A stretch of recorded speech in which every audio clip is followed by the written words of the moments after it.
Time for the Majana formation. I'm playing against Igor. I don't know which Igor this is. Anyway, so the move I recommended here is pawn to f5, the improved dash defense with your pawn on c5. Most of your opponents won't know this opening system. Okay, so this is my first time to see this move, pawn to b3. It's the first time I'm seeing this pawn to b3 move. I guess I should just continue with my kingside development. The idea is to play g6, then Fianchetto the dark squad bishop. I don't mind if white takes, because they're just going to lose their bishop pair, which is good for me. And now I should... Sorry, this is when I should play pawn to d6, preventing knight e5 or any piece from occupying the a5 square. So now I can castle short. And now I'm just waiting for white to blunder before I can play knight e4. Here I have a move to consider. I can play knight bd7 if I want, but knight bd7 lacks continuity. The move that looks great in this position is b5 or a5, even knight a6. So let me try b5, just getting some more space on the queen side. And then b4.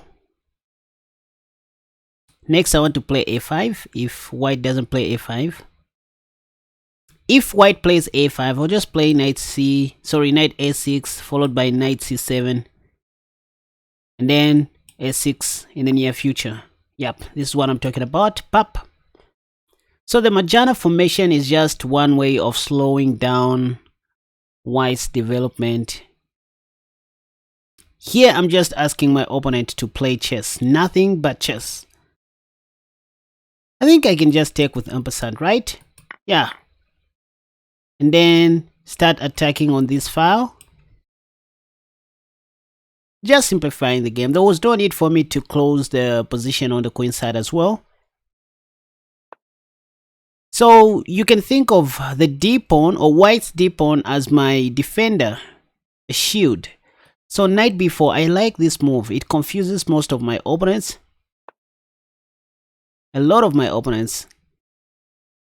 And then bishop a6, I want to take. Give it a chance.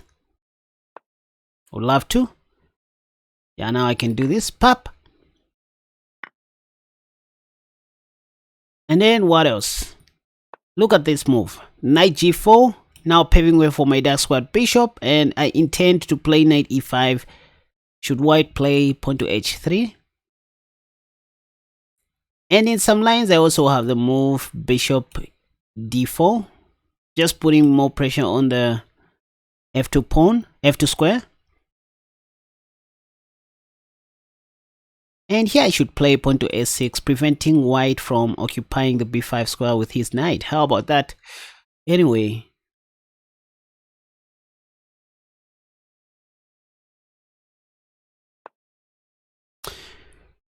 So now white is asking for a bishop trade, which I can give them. I don't mind. I think let me just do that. Oh, how about this first?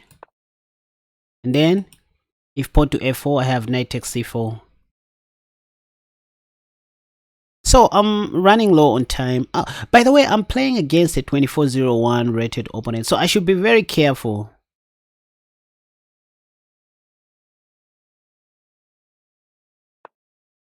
Look, at 2400 just blundered his queen, and now I'm attacking the rook. Okay, he just resigned, asking for a rematch. Let's do this. Let's do this. Let me play. Yep. Now I can safely play pawn to f5, the improved Dutch defense, with my pawn on c5. I guess this is the top played move in the Masters database. We see the move pawn to c4 in the Lichess database. So what I said is to start with the king side development. You fianchetto your dark squad bishop before playing pawn to d6. Again, knight f6 kind of stops pawn to e4, the Staunton Gambit. But anyways, if white plays it, I'm just going to take. I don't understand pawn to h4. I'll just play g6, stopping that. If h5, I can just take.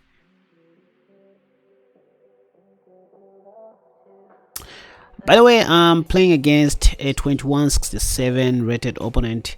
Now you see the importance of playing knight f6 before playing, the importance of playing pawn to g6 before playing d6. This is so you can play bishop g7. If bishop takes, you take back with your bishop without, disturbing your pawn structure.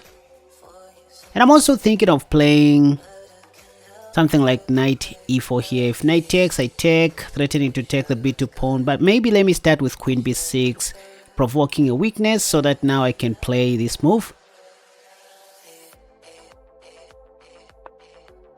Okay, so my opponent seems to know one or two things about chess. Maybe I can play queen a5. By the way, there are so many things I can do here. This is just a no theory opening response or system. I can play a6, I can play knight a6, I can play a pawn to d6 in this position, but I choose queen a5 because of this simple tactic. Okay, so queen a5 opens way for knight e4, putting more pressure on the c3 knight. This is what I'm talking about. So this is how we find tactics on the board, you guys. There were so many things I could have done just like I showed, but out of everything I chose queen a5. Why can't I take? Yeah, I think this is losing. This is losing. So I'm just gonna take with check, and then after take I'm going to win the...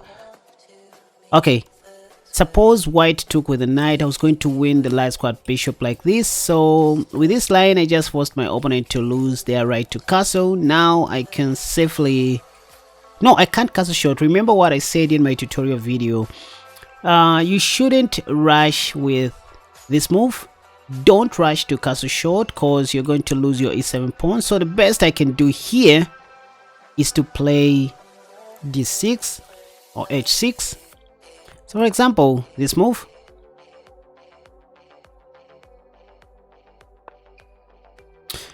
I love my bishop. I think let me just retreat it. Where to? On this square?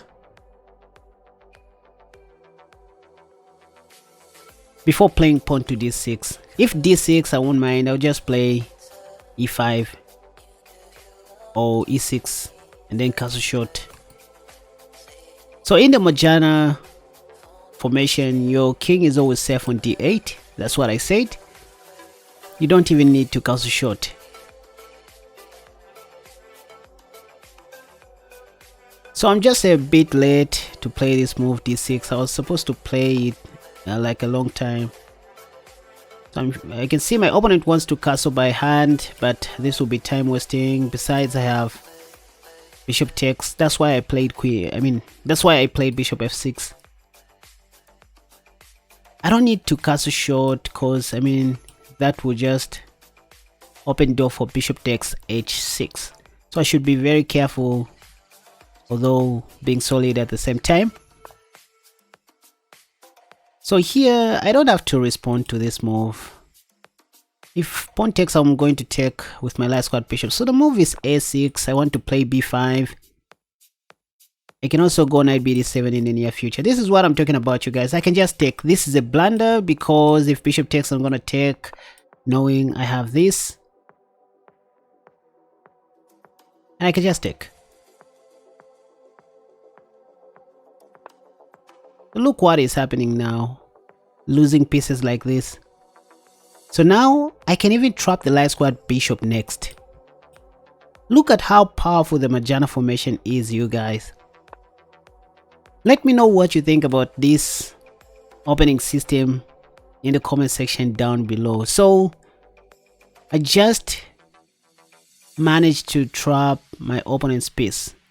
And I can see that White's knight has some activity. After I take, they are going to take back with a queen. But I don't mind. Let me just do that. I can get rid of this knight if I want to. because it has some activity. I can't develop my knight, you can see.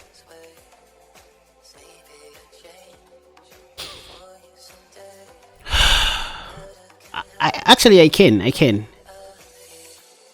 Let me take this pawn.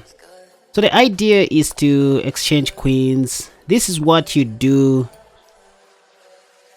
if your opponent is not resigning, because this is an assurance that I'm going to win the end game. I can take if I want to. Yeah, I think let me just take and do what? I think what did I just do? Anyway, bishop takes,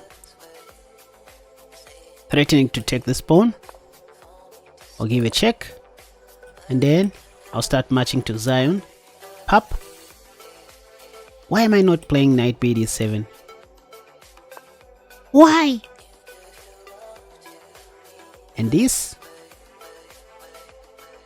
Pop. And pop.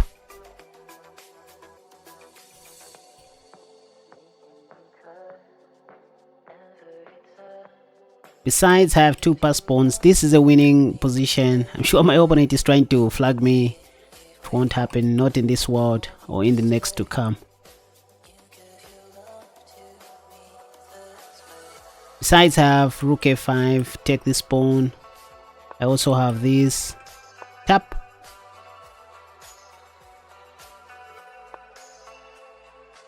And also do this.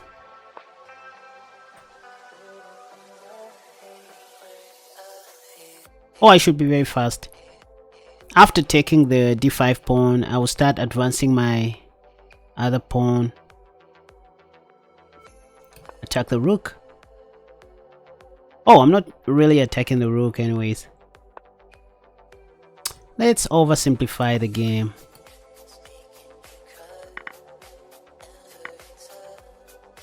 And then what should I do next?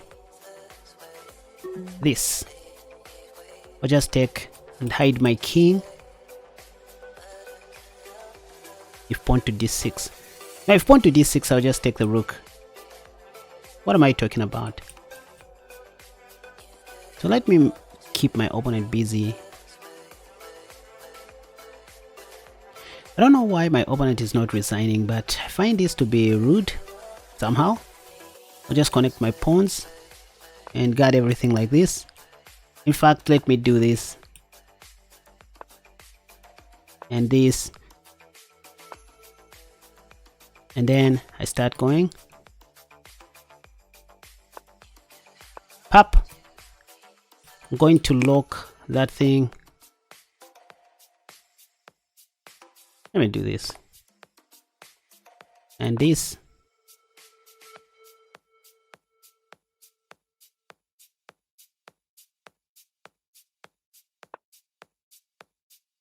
Check. Go on. Marching to Zion. I'm just punishing black here for not resigning. Pop. Next, I have this.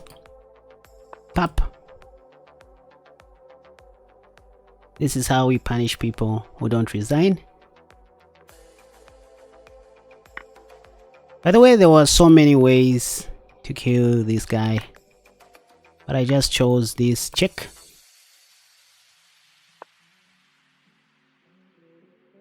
And this.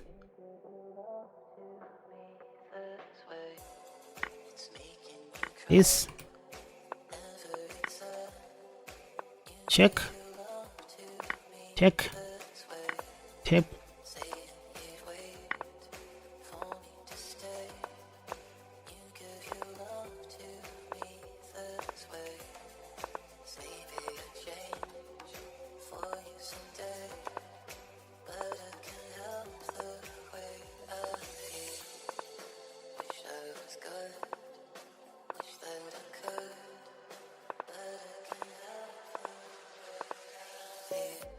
Good. Anyway, not the best end game in the world, but I was just having fun, prolonging the game and all that. Anyway, I think you guys learned one or two things, especially in the opening stage. So this is the Majana formation. Of course, I didn't do well in the end game and somewhere in the middle game, but the point is just to show you guys how to make strategies in the Majana formation. It's one opening that you can heavily depend on even in a classical tournament. When you're playing your federated tournaments, you can give this a try, and that's how you're supposed to play it. Of course, I made a series of bad moves. I was relaxed in the end game. Yeah, but anyway, this was boring in the end game, so I just wanted to speed up things, and I almost lost on time, but thanks to my bullet skills, I knew somehow I was going to hold this. Anyway, thank you so much for watching this, and hope you had fun. Until next time, bye bye.